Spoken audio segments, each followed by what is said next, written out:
High Admiral Zextal of the Galactic Hegemony stood aboard the bridge of the Eternal Dominance, his primary tentacles writhing with anticipation as he gazed at the blue-green world through the quantum viewport. Earth, designation Sol 3, hung suspended in the void like a precious jewel, completely unaware of the fleet of 5,000 warships preparing to announce humanity's introduction to galactic society. "Status report," he commanded, his secondary breathing sacs pulsing with barely contained excitement. "All ships in position, High Admiral." First Officer Corinne responded, her crystalline form shimming under the bridge lights. "The primitives have not detected our presence behind their lunar satellite. Their rudimentary scanning technology remains focused on radio waves and primitive optical arrays." Zextal's mouthparts clicked in amusement. The intelligence gathered over the last 50 Earth years had painted a clear picture, a species barely capable of reaching their own satellite, still reliant on chemical rockets and fossil fuels. Their most advanced computers used binary processing. For void's sake, the Hegemony Council had decided it was time to bring another world under their benevolent protection. "Commence the standard greeting protocol," Zextal ordered. "Target their largest population centers with Class 2 plasma bursts. Nothing too devastating. We want to preserve the infrastructure for re-education centers." The fleet moved with practiced precision, emerging from behind Earth's moon in perfect formation. 5,000 ships, each capable of reducing a continent to ash, preparing to deliver a message that countless civilizations had received before: resist and be destroyed. The first plasma bursts cut through Earth's atmosphere like superheated knives through vapor, their brilliant blue-white trails illuminating the night sky over cities across the planet. New York, London, Beijing, Tokyo, Moscow.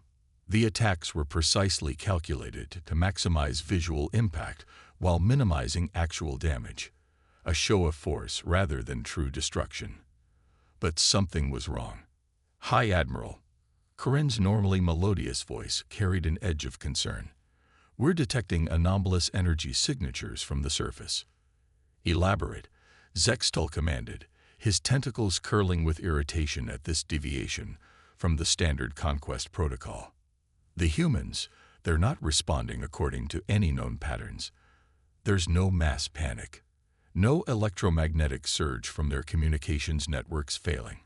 In fact," Corinne paused, her crystalline structure flickering with confusion, "their military responses appear coordinated, organized, almost as if." The ship shuddered violently, cutting off Corinne's analysis. Warning klaxons blared across the bridge as emergency containment fields sparked to life. "Multiple impacts detected," the tactical officer announced. "Unknown weapon type, shields at 60% and failing." "Impossible," Zextal roared. "Their technology level cannot support." Another impact rocked the massive ship. Through the viewport, Zextal watched in disbelief as what appeared to be primitive chemical rockets rose from Earth's surface. But these were no simple projectiles. As they approached the fleet, they split apart, releasing clouds of what looked like metallic dust. The dust began to glow with an eerily familiar energy signature. "By the void," Corinne whispered. "Those particles, they're generating quantum-entangled fields. They're disrupting our shield harmonics at the subatomic level." "That's impossible." Zextal's tentacles whipped frantically. "That technology is beyond even the Hegemony's current capabilities. These primitives still use internal combustion engines." A new voice cut through the chaos, a transmission breaking through their supposedly impenetrable communication security. "This is Admiral Sarah Chen of the Earth Defense Force," the calm human voice announced across every channel simultaneously. "I must thank you for this opportunity to test our planetary defense systems. Your attack patterns were exactly as our predictive models anticipated. Though I must admit, we expected more from the mighty Hegemony." Zextal watched in horror as more launches erupted from Earth's surface, not just rockets now, but energy weapons that should have been centuries beyond human capability. The metallic clouds expanded, creating a web of quantum disruption that was systematically dismantling his fleet's defenses. "You see," Admiral Chen continued, her voice carrying an edge of amusement, "we detected your observation posts decades ago. Did you really think we wouldn't notice? That we wouldn't prepare? Those fossil fuel plants you monitored, clever camouflage for our zero-point energy facilities. Those chemical rockets, shells hiding quantum drives. We've been waiting for someone like you to make this mistake." Another volley of impacts rocked the fleet. 36 ships had already gone dark, their quantum cores destabilized by weapons that shouldn't exist. "All ships, emergency retreat," Zextal ordered, his voice cracking with fury and disbelief. "Full quantum jump to fallback position Alpha." "Oh, I'm afraid that won't be possible," Chen's voice came again. "Those particle clouds you're floating in, they've created a localized quantum uncertainty field. Attempting a quantum jump now would, well, let's just say the results would be rather messy. But don't worry, we have no intention of destroying your fleet. That would be wasteful. Instead, consider this an invitation to open proper diplomatic relations. Next time, try knocking politely." As his mighty fleet hung helpless in space, surrounded by technologies that defied explanation, High Admiral Zextal realized that the hegemony had made a catastrophic mistake. They had judged humanity by their visible technology, never considering that an intelligent species might deliberately maintain a primitive facade while preparing for exactly this moment.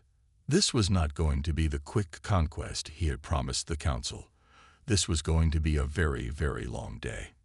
In the aftermath of the failed initial assault, the hegemony fleet hung suspended in Earth's orbit, trapped within a web of quantum uncertainty fields that made escape impossible. High Admiral Zextal's primary heart raced as he watched the tactical displays showing dozens of his ships slowly powering down, their quantum cores destabilized by human weapons that shouldn't exist. "Status report on the diplomatic channel," he commanded, fighting to keep his voice steady. "Admiral Chen is waiting," Corinne responded, her crystalline form dim with concern. "She's been patient." Zextal's tentacles curled in frustration. The human admiral had maintained an open channel for the past 3 hours, waiting for the hegemony fleet to accept the reality of their situation. His pride warred with his duty to preserve his fleet and crew. "Put her through," he finally ordered. The holographic display materialized, showing Admiral Sarah Chen seated in what appeared to be a primitive metal chair. Behind her, Zextal could see what looked like old-fashioned computer screens displaying binary code. The deliberate theatricality of it made his stomach acids churn. "High Admiral," Chen smiled, "I trust you've had time to consider your position. You have somehow managed to trap a superior force through trickery," Zextal responded, his voice dripping with disdain. "But do not think." "Superior force," Chen interrupted, raising an eyebrow. "Let's discuss that. Lieutenant Kim, would you mind giving our guests a small demonstration?" One of the primitive screens behind Chen flickered, and suddenly every system on the Eternal Dominance went dark. Emergency lights flashed on, then off, then began pulsing in a pattern that spelled out "Hello" in Hegemony Standard. "Impossible," Corinne exclaimed. "Our systems are quantum encrypted. The processing power needed to..." "Oh, quantum encryption." Chen's smile widened. "How quaint. We moved beyond that limitation about 30 years ago. Would you like to know how? It's fascinating, really. We discovered that by using nested fields of probability manipulation, we could effectively..." "Enough," Zextal roared. "What do you want?" Chen's expression turned serious. "What we want, High Admiral, is for you to understand exactly what you stumbled into. You see, humanity has been watching the galaxy for a very long time. We've seen how the hegemony operates, finding seemingly primitive worlds, overwhelming them with superior technology, then absorbing them into your benevolent empire." She stood, and the facade of the primitive command center flickered, revealing the sleek, advanced facility that made the hegemony's technology look ancient by comparison. We decided to play a little game. Show the galaxy what they expected to see. A young, struggling species taking its first steps into space, all while we prepared. Those fossil fuel plants you monitored, cover for zero-point energy reactors.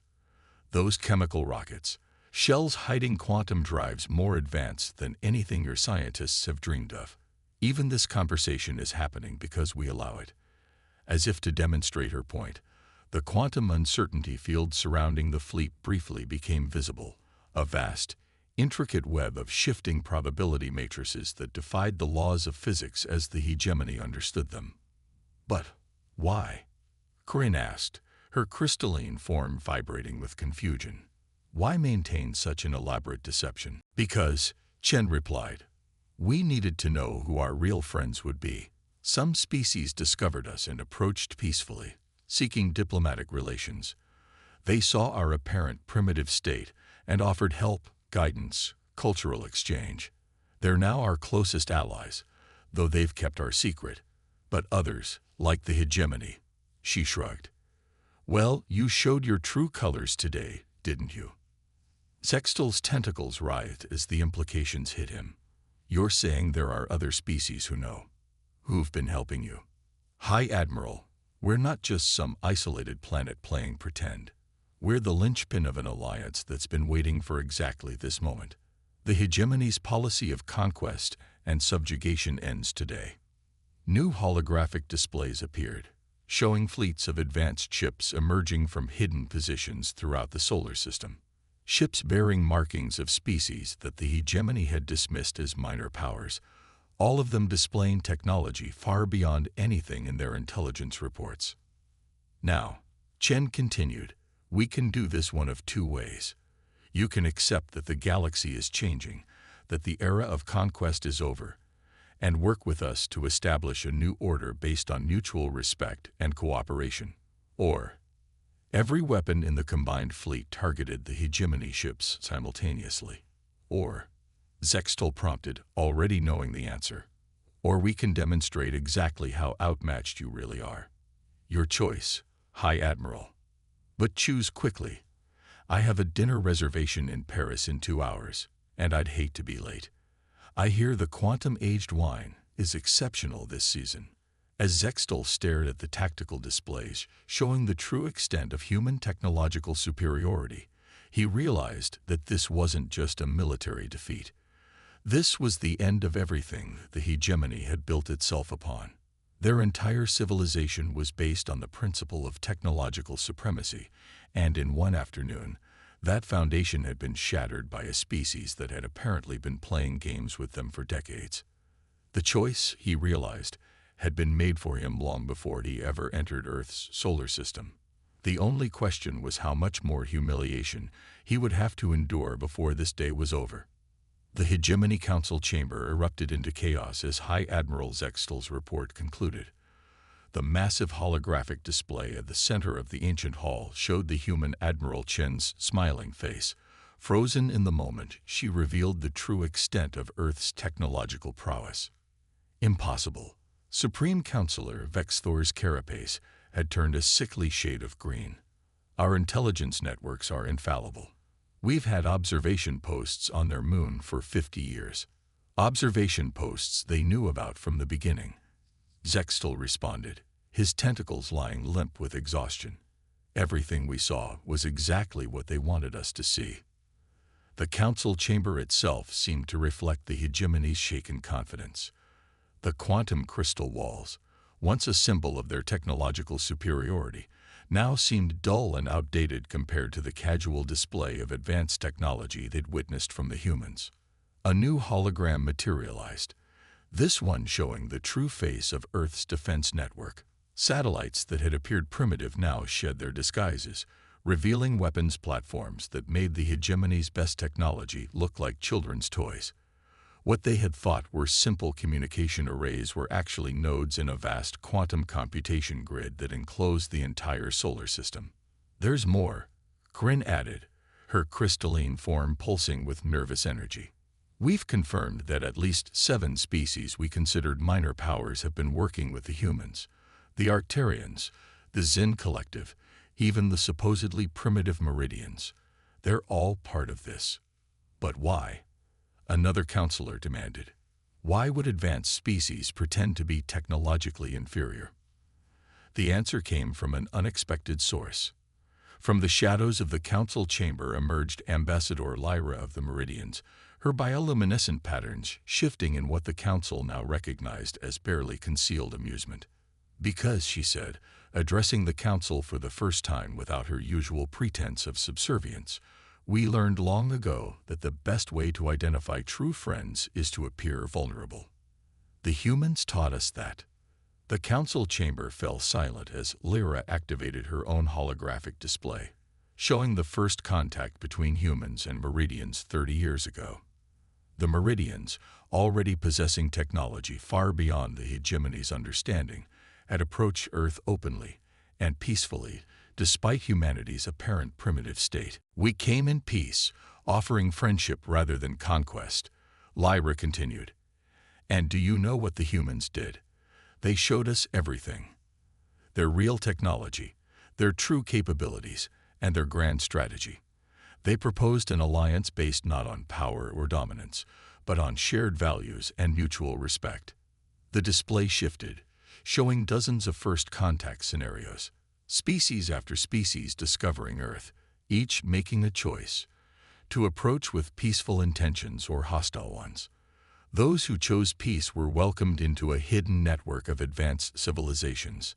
Those who showed aggression were allowed to maintain their illusions of superiority, all while the alliance grew stronger in secret.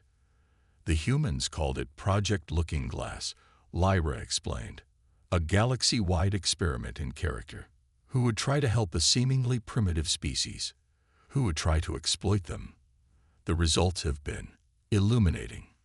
Zextal's tentacles curled in resignation as he watched recordings of his own fleet's arrival at Earth. How confident they had been, how certain of their superiority. The humans had played their role perfectly, maintaining their facade of technological inferiority until the precise moment of attack. The hegemony now faces a choice, Lyra announced. The old order of technological supremacy and conquest is over.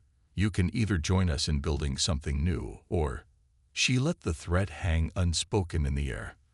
The council members looked at each other, their confidence shattered, their assumptions about their place in the galaxy completely upended. There is one thing I don't understand, Vexthor finally said.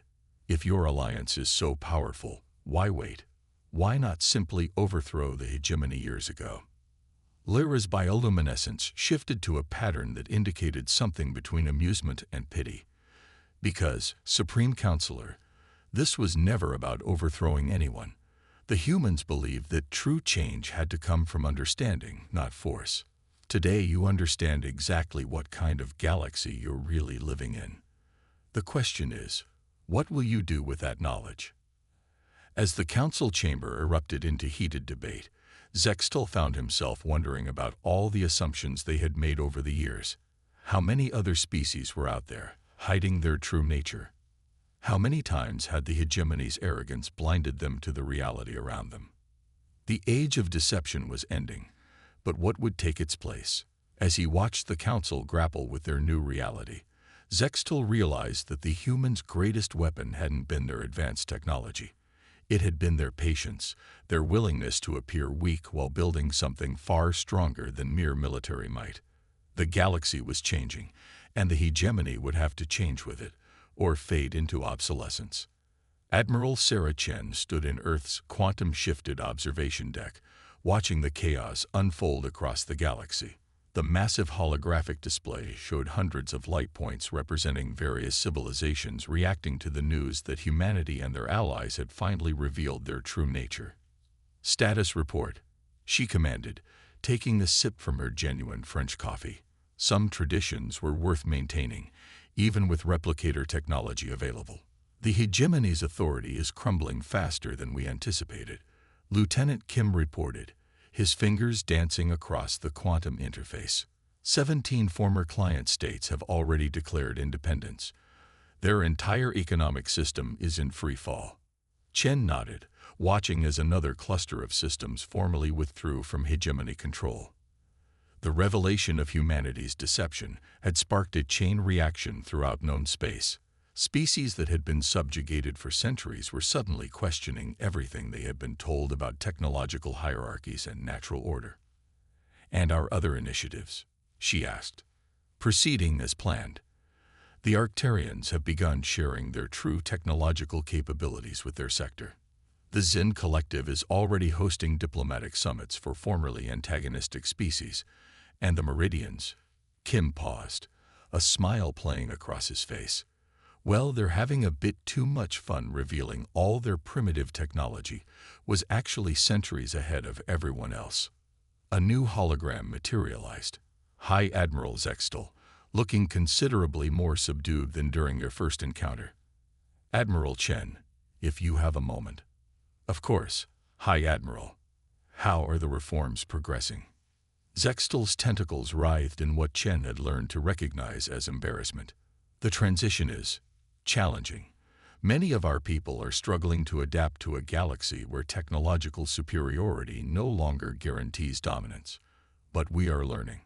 The cultural exchange programs you suggested are proving particularly effective." "Glad to hear it," Chen replied. "And the joint research initiatives. That's actually why I'm calling. Our scientists have been reviewing the data you shared about quantum probability manipulation. They have some theories that might—" He paused, clearly still uncomfortable with the new dynamic. "That might improve the efficiency of the system." "Excellent. That's exactly the kind of collaboration we were hoping for. Have them contact Dr. Rodriguez at the Luma Institute. She'll be delighted to work with them." As Zextal's hologram faded, a new alert caught Chen's attention. A small fleet of ships had just appeared at the edge of the solar system. Newcomers, their technology marking them as another expansionist empire that hadn't yet learned about the recent changes in the galaxy's power structure. "Should we drop the facade for them immediately?" Kim asked. "Or let them play out their conquest scenario first?" Chen studied the tactical display, noting the newcomers' formation and energy signatures. "No, let's try something different this time. Contact the Meridians and the Arcturians. I think it's time we demonstrated what true cooperative defense looks like." Within moments, the hidden defense platforms around Earth's solar system synchronized with similar systems from a dozen other species. The quantum probability field expanded, creating a spectacular display of unified technological prowess that was as much art as it was defense. The newcomers' ships froze in space, their sensors undoubtedly overwhelmed by the impossible readings they were receiving. Chen watched as their communication channels erupted with panicked exchanges. "Opening diplomatic channel," Kim announced. "This is Admiral Sarah Chen of Earth," she broadcast to the bewildered fleet. "Welcome to our little corner of the galaxy. I believe we have a lot to discuss about the nature of true civilization and the benefits of peaceful first contact. Would you care to join us for dinner? We're having a fascinating cultural exchange symposium with representatives from 50 species. I believe you'll find the conversation illuminating." As the newcomers struggled to process what they were seeing, Chen reflected on how far they'd come. The grand deception had served its purpose, helping them identify true allies and catalyze change throughout the galaxy. But now came the harder part: building something new from the ashes of the old order. The quantum display showed more and more systems joining the growing alliance of cooperative species. Former enemies were opening diplomatic channels. Ancient rivalries were being set aside in favor of mutual advancement. It wasn't perfect. Change never was. But it was progress. "You know," Chen mused, watching another cluster of systems light up with newfound cooperation, "I almost missed the days when we had to pretend our satellites were primitive communication relays." Kim laughed. "At least we can finally stop maintaining those fake fossil fuel plants. Do you know how hard it was to make those look convincingly inefficient?" "Keep a few running," Chen advised. "You never know when we might need to play possum again. After all," she gestured to the newly arrived fleet still frozen in confusion, There's always someone else who needs to learn the hard way that appearances can be deceiving. The galaxy was transforming, not through force or conquest, but through the gradual realization that cooperation and mutual respect were stronger foundations than fear and dominance. Humanity's great experiment had worked better than anyone had dared to hope, and the ripples of that success would continue to spread across the stars for generations to come. 1 year after the revelation that shook the galaxy, the Great Hall of Earth's diplomatic center hosted an unprecedented gathering. Representatives from over 300 species filled the vast chamber, their diverse forms illuminated by the soft glow of quantum-shifted light. The air hummed with translator fields and probability stabilizers, allowing beings from every corner of known space to communicate and exist comfortably in the same space. Former High Admiral Zextal, now serving as the hegemony's chief diplomatic officer, found himself seated beside Ambassador Lyra of the Meridians.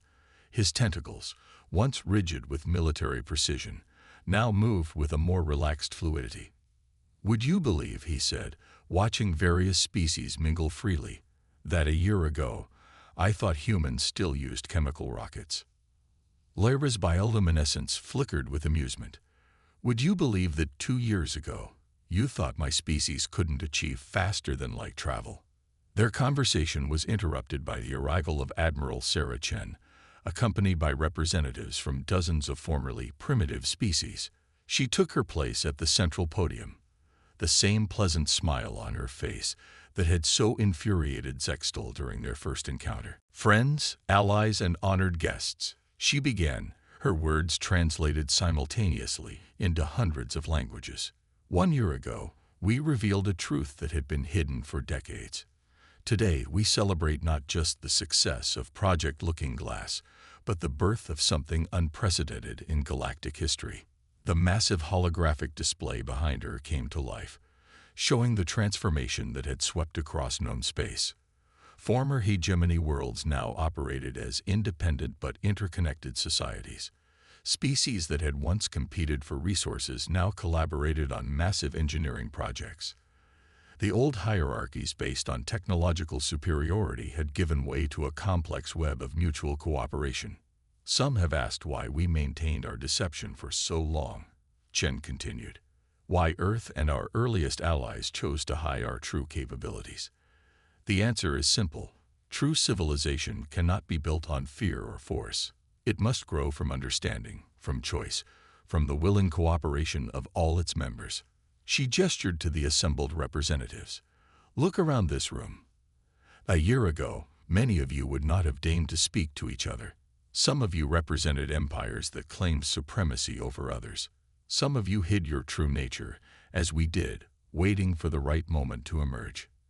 And some of you were subjected to the arrogance of those who mistook technological advancement for moral superiority." The display shifted, showing the new projects sprouting up across the galaxy. Massive Dyson swarms built by formerly competing species, quantum computation networks linking distant civilizations, probability manipulation fields that made faster-than-light travel accessible to all. But today, Chen's voice carried across the hall, "We stand together not because of force or fear, but because we choose to." The greatest technology we humans developed wasn't our quantum drives or probability fields. It was patience, the willingness to appear weak while building something stronger than any empire. Trust. Zextal felt his primary heart clench as he remembered his own arrogance, his certainty that humans would be an easy conquest. How wrong he had been. How wrong they had all been. "And so," Chen concluded, "I propose a toast. Not to human ingenuity, though we're rather proud of that. Not to our allies who maintained the masquerade with us, though their patience was remarkable. No, I propose a toast to the future we're building together. A future where no species needs to hide their true nature, where advancement is measured not by dominance, but by cooperation."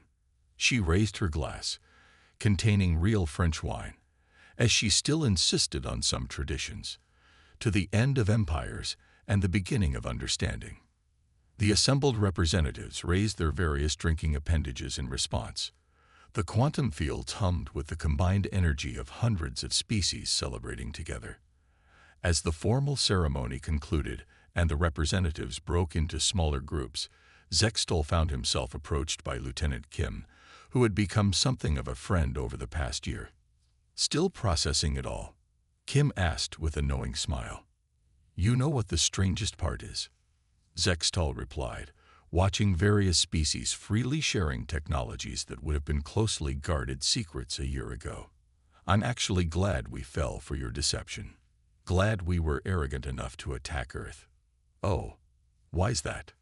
"Because if we hadn't, if we'd approached peacefully," Zextol's tentacles waved in amusement, "we might still be running the hegemony, thinking we were the most advanced species in the galaxy. Instead, we learned the most important lesson of all."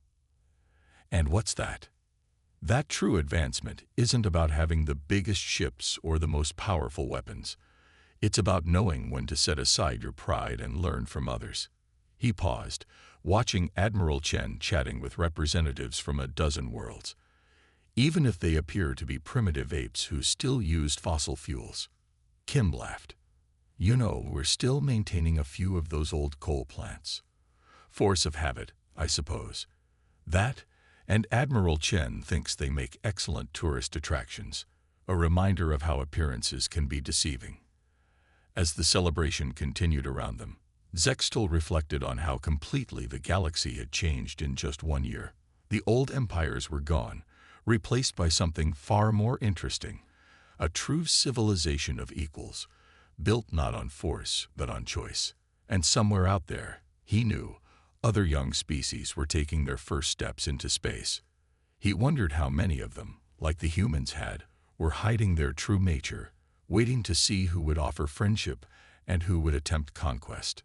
The game wasn't over, he realized. It was just beginning on a whole new level.